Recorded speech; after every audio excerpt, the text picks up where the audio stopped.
ไม่ซุงค่ะเมื่อได้เป็นวันที่2เดือนธันวาคมที่4ปี2025เป็นวันพฤหัสค่ะในตอนในข่าวใส่หมอหอมติออนเอาพี่น้องค่ะมาถอมมาเลเพียนด้วยในคะนองว่าในหลกลงฟ้าลงในเมืองไหลมีไหวค่ำนำเลือสีเปิ้นในคะนอ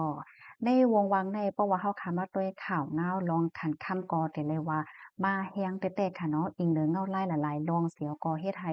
ขันค่ำในกึ่งกลางกรุงคืนให้ในคณะเมื่อเร็ว คันค่ำไทยใน1วาดค่ะนะเพราะว่าเป็นค่ำหางเคิงเนี่ยก็ถึงกว่า60,000ปลายเหย้าเนี่ยค่ะเพราะว่าเป็นค่ำที่เมืองเฮา1แก๊บเนี่ยก็เป็นกว่า80ปลายเหย้าจ้องแม่นค่ะ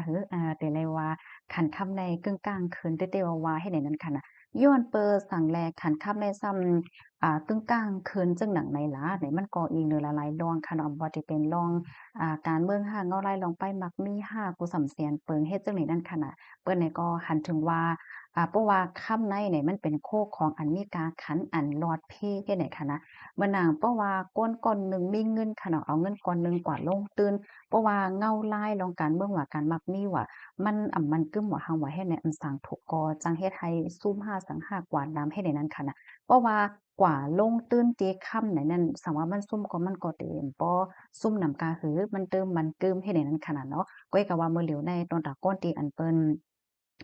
ลงตื่นตีค่ำว่าซั้งว่าเฮ็ดจั่งใดได้ก็แน่นอนว่านำเม็ดมันได้อโลยรู้ว่าคือยอค่ะเนาะพี่น้องคะวนด้วยค่ะเหล่าก้นที่อันซึกค่ำไว้เมื่อ2-3ปีที่ผ่านมาเนี่ยมันจังหนำเมื่อปี2023ในค่ะนะค่ำหนึ่งวัดในก็30,000ปลายเจ้าแม่นค่ะบ่เหลียวใน60,000นี่ก็อะโลยนำเม็ดมันได้ซัมปอแค่ว่าเป็นครึ่งเฮ็ดจั่งใดเจ้าแม่นค่ะก็นั้นแลมื้อเหลียวในไผๆก็สงซื้อค่ำแลไผไหลที่มีค่ำไว้ก็สอนว่าก้นนั้นได้ก็กามหลีกว่าเฮ็ดให้ค่ะเนาะ เฮาค่ะมาด้วยค่ะในโลกลมฟ้าโลงในเมืองไหลมีคำนำเลือเสเปิ้นพี่น้องค่ะวนด้วยค่ะรู้ว่าได้เป็นเมืองไหลอามาแล้วค่ะในโลกลมฟ้าโลงในเนี่ยค่ะเนาะ10เมืองอันมีคำไว้นำเลือเสเปิ้นสุดในค่ะนะที่1ค่ะเป็นเมืองอเมริกาเนี่ยค่ะเนาะที่2เป็นเมืองเยอรมนีค่ะที่3เป็นเมืองอิตาลีค่ะที่4เนี่ยเป็นฝรั่งเศสค่ะเนาะ ที่5เนี่ยเป็นราชาค่ะที่6เนี่ยเป็นแขกค่ะที่7เนี่ยเป็นสวิตเซอร์แลนด์ค่ะเนาะที่8เป็นอินเดียที่9เป็นญี่ปุ่นค่ะที่10เป็นตุรกีนะคะตั้งแต่เมืองไทยเนี่ยเป็นไว้หมาย22นะคะนะค่ะกำในเฮาค่ะซัมมาโดยในเมืองเอเชียค่ะที่ได้กลุ่มเอเชียเนี่ยค่ะลูกเมืองไหนอันมีคำ นำเรือเซเปิลให้หน่อยค่ะเนาะที่1เนี่ยเป็นแขกค่ะที่2เป็นอินเดียค่ะที่3เป็นญี่ปุ่นค่ะเนาะที่4เป็นไต้หวันที่5เนี่ยเป็น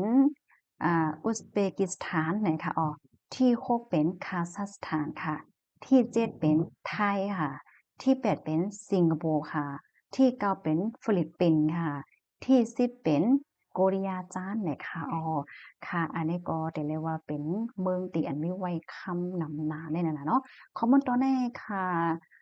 คอมเมนต์ตอนในค่ะเนาะลูกมาตีวอโกคอนเสิร์ตในค่ะเนาะต่างไว้ในค่ะเก็บหอมตอมแต้มสืบต่างอันกาลปีมาได้ก็ได้เป็นข่าวชนะแปดในค่ะเนาะค่ะพี่น้องคะรับถอมยอหันเทินจึงหือพองค่ะมื้อเหลียวได้ก็ค่ำได้ก็ขึ้นมาแต่เฮ็ดไหนคะนะหลายๆก็เตมีความถามค่ะเนาะว่าโอ้โฮ อเมริกันในเป็นไม้หนึ่งก่อนเนาะอันนี้คำนำเฮ็ดจั่งใดคะเนาะหลายๆก็สิมีความถามว่าเอ๊ะหยังแล้วเราบ่ใกล้หันพี่น้องอเมริกันเขาได้เปิ้นห้อยสายคอคำว่าตื้อมงค่อยคำว่าจั่งว่าเฮ็ดจั่งใดหลายๆก็ได้ลองมีความถามอยู่ดอกแม่นค่ะ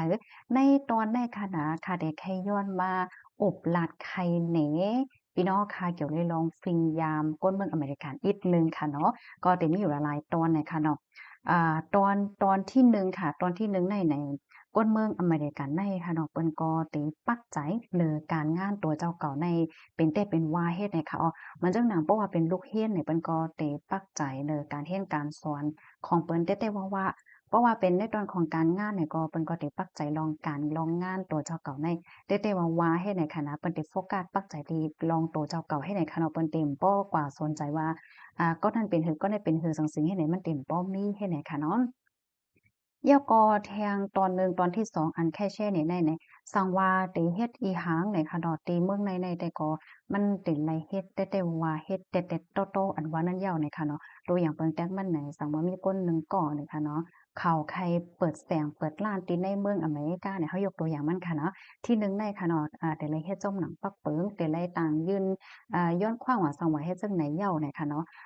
ลองอาหาราตั้งกินลองแสงล้านตัวเจ้าเก่านั่นค่ะเนาะก็เตเลยหมดสายยก็เตเลยเฮ็ดเข้มเตเลยเฮ็ดแต่เน็ตแต่โตเต้ๆเนี่ยค่ะเนาะสังเจอหนังว่าลาลีเฮ็ดค่ะมันหมดสายหาอายุมันหมดหาสังหามันแม่นจ้อมหนังอันที่อันจองหยาโฆษณาเนอออนไลน์ว่าสังว่าเฮ็ดไหนก็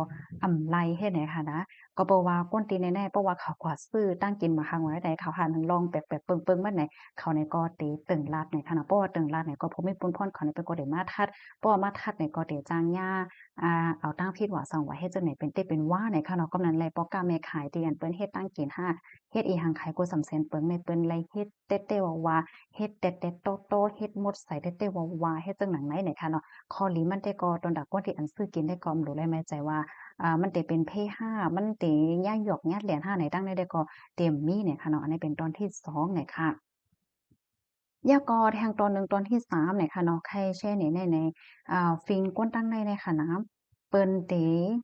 เฮ็ดกินข้าวผัดดีขึ้นในกำปั้นน่ะเมานะอันที่ข้าวเฮาหันนั่นค่ะน่ะเนาะเปิ้นก็เตซื้อ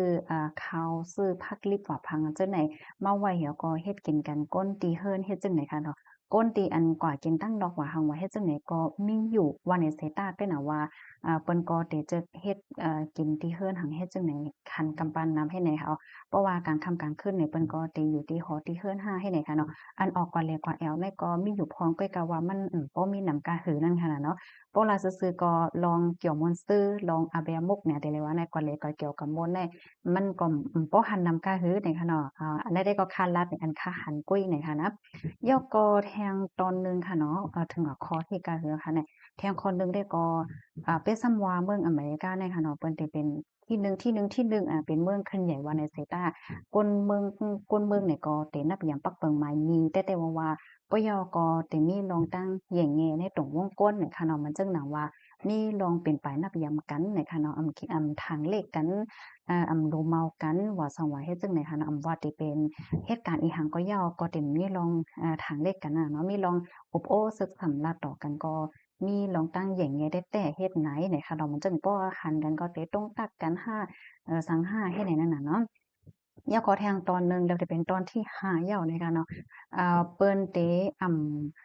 ปักใจหรือว่ามาดังก้นก้อนในมันหางเคิงจึงหือต้ามนจึงหือนุงโคอีหังเป็นมิกหมายอีหังเซียนอีหังกาขันแยกาขันเลขค่ะกระตื้อปีโคในเป็นเซียนอีหังใส่เสื้อโคในเป็นแบนอีหังยอกอขี่ก้าหังขี่รถหังเนี่ยจังได๋เปิ้นไรสนใจเลยค่ะเนาะ เปิ้นเต็มเลยสนใจเต็มเลยปักใจยาก็เต็มมาสิเนทัดทางว่าโอ้เอ๊ะนั่นหังหลีหังจ้านุ่งโคอันใดสังสิงเคียเคียงกันลองจะให้ซื้อโคอันกาใหญ่คันโลมาหังว่าเฮ็ดไหนก็มันมีเนี่ยค่ะเนาะตั้งในค่ะนะเปิ้นก็มีเนี่ยค่ะกำนั้นเลยเพราะว่าเฮาค่ากว่าเลยมาปอมเลยเฮ็ดหังเลยตามบุญไหนก็มันก็เป็นหังเนี่ยค่ะเนาะเปิ้นก็จะไลต้วยแถวก็เซนี่เป็นนั้นเป็นนี้เนี่ยมันก็มีเฮ็ดจังได๋ค่ะนะค่ะอันนี้ก็แม่นตั้งก้นตีป้อสูงเฮ็ดหังเนี่ยค่ะเนาะ ค่ะอันใดๆก็เป็นป้อตอนตอนหนึ่งตีอันค่าไลหันแม่นเห็นแลค่ะเอามาแชร์นี่เป็นพี่น้องค่ะกล้วยเนี่ยค่ะเนาะหรือสิ่งนั้นก็สิมีแทงตั้งนำตั้งหลายค่ะเนาะก็สิเอามาไข่ในกันกำอิดกำออดเนี่ยค่ะในตอนในอันที่ขาวไข่ปันตั้งไข่ใจแลไลตอนสอนได้ก็เปดซำว่าวันเมืองเปิ้นคะแยงไม่สูงว่าในสายตาเปิ้นก็มีลองตั้งแหย่งแง่ได้แต่เนี่ยค่ะการที่เฮาคารักษาไว้ฟิงแหย่งแง่ค่ะเนาะ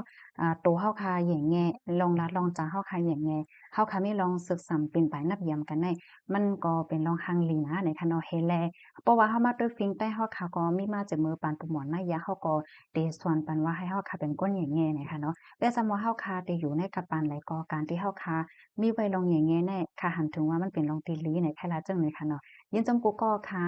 บ๊ายสงค่ะ